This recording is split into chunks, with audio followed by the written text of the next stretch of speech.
त्रिदलं त्रिगुणाकारं त्रिनेत्रं च त्रियायुधं त्रिजन्म पापसंहारम् एकबिल्वं शिवार्पणम्। त्रिशाखैः बिल्वपत्रैश्च अच्छिद्रैः कोमलैः शुभैः तव पूजां करिष्यामि एकबिल्वं शिवार्पणम्।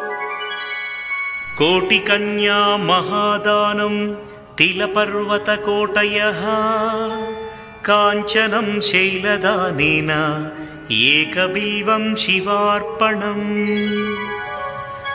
काशीक्षेत्रनिवासं च कालभैरवदर्शनं प्रयागे माधवं दृष्ट्वा